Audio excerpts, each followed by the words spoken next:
Boruaboiô. Bom, vamos falar um pouquinho aqui sobre o Iquim-Ifá, né? Tá? Que é esse caroço aqui do dendezeiro. O nome científico do Iquim-Ifá, da árvore, do Igiopê, eu não tenho de cabeça, eu vou deixar marcado aqui embaixo, tá? Então, o assentamento de Orumilá-Ifá, ele é composto de, no mínimo, 16 iquins, que é esse caroço do dendezeiro, da árvore conhecida como Igiopê, né? Que é o mariô, onde se extrai as folhas do mariô, tá? Ele, antes da consagração, é chamado de Ecurô. Ele é simplesmente uma semente comum, tá? E depois da consagração, passa a se chamar Iquim, né? Que são os olhos de Ifá. Esses Iquins, para o assentamento de Orumilá-Ifá, eles devem ter, no mínimo, 4 olhos. Podem ter mais, mas no mínimo 4 olhos. Os de 3 olhos, você tem rituais, magias para Exu, tá relacionado com Exu. E no mínimo, se tem 16 iquins para Ifá, quando se faz um Ifá bibó, onde se consagra Orumilá-Ifá na vida de uma pessoa, e ela passa a ser um cultuador de Ifá. Ela não tem nenhum oruncó, ela não vai ter Odu, ela simplesmente cultua Ifá. E lembrando rapidamente que o Ifá bibó para muitas pessoas é o necessário. A pessoa não precisa nem entrar para o ritual do Ixefá, porque o ritual do Ixefá, ele já vai demorar 3 dias, né? Ele demora os 3 dias, a pessoa passa por vários procedimentos, enfim. E também é feito com 16 ou 17 iquins. Por que 17? Porque o 17º iquim e Ifá, ele representa o Odu chamado Oxeotura, que não é o 17º na ordem de Ifá. Ele está lá para cima, depois da ordem dos 200 e pouco. Tá? Também não tenho de cabeça, mas ele está lá para o final. É só nós vermos, porque é Oxê na perna direita e Otura na perna esquerda. Então é indo para o final da ordem dos 256 Odus. Mas Oxê Otura, ele é cultuado no 17º, como 17º Odu. Isso quando os Odus são tefados no Opon, por exemplo, né, que o sacerdote ele vai tefar Oguemedi, vai tefando todos os Odus até Ofumedi. Depois disso ele tefa Oxeotura.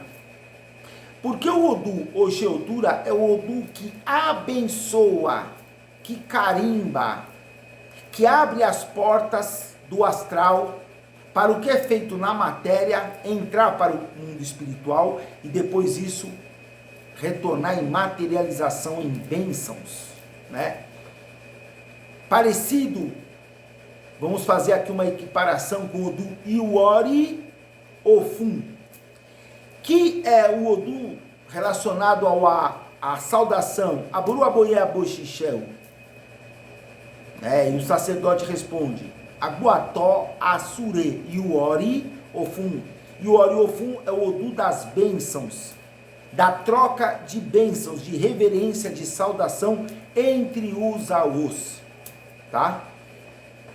E o Oxeotura, como 17º Odu, ele entra nessa equiparação. É o Odu que carimba o que está sendo feito, que abre as portas para tudo que está sendo feito ser aceito no astral, né? Então, os Iquim-Ifás são usados para isso. Os Iquim-Ifás também são usados para magias, principalmente magias de Aurê. Eles podem ser usados inteiros, depois de passados por toda a consagração. Podem ser usados para a preparação de Ebupó, tá? Isso também existe, né?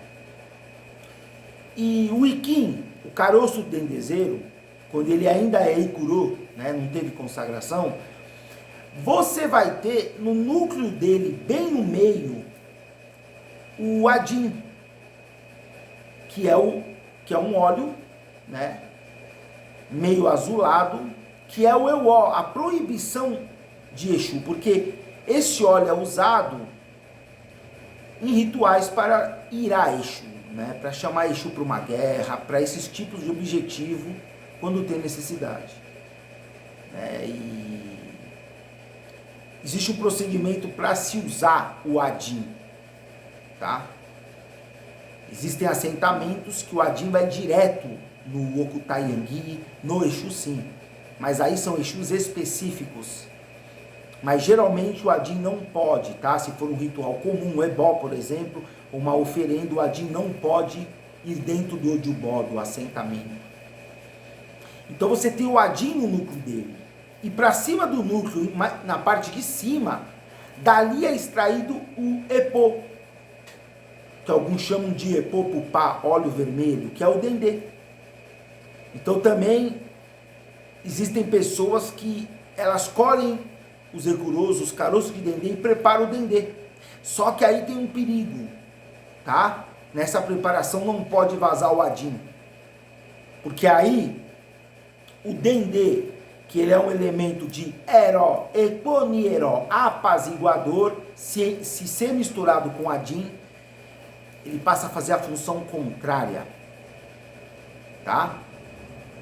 Então, o Iquim-Ifá nada mais é do que o caroço do dendezeiro, do Iquiopê.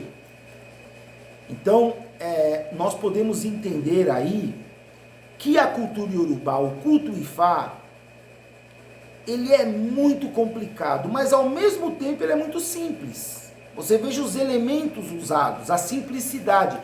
Porém, o segredo não está no visual, né? O assentamento de Orumilá Ifá é extremamente simples.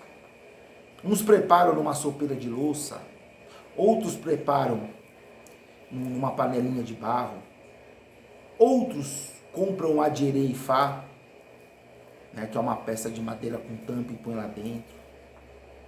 Mas você tem ali basicamente os iquins, entre outros elementos também que vão. Vão outros elementos no assentamento de Orumilá Ifá. Okutaidum Ará, marfim, né? Pode ir outros elementos também, acochés e tal, tá? Então, o segredo no culto iorubá, ele está na fundamentação. Geralmente nos ebus, nos pós, nas invocações das rezas, iurês, oriquins, aduras, ofós. Ali você tem todo o segredo baseado, os odus que estão tefados, os versos que são evocados ali, falando ali dos caminhos, os excessos daqueles odus. Dentro da cultura iorubá você não tem a força do culto, basicamente na aparência, naqueles assentamentos enormes, onde muitas vezes o fundamento ele está mais restrito e o restante é somente um complemento. Tá? Então, falando um pouquinho sobre o Iquim-Ifá. Axel.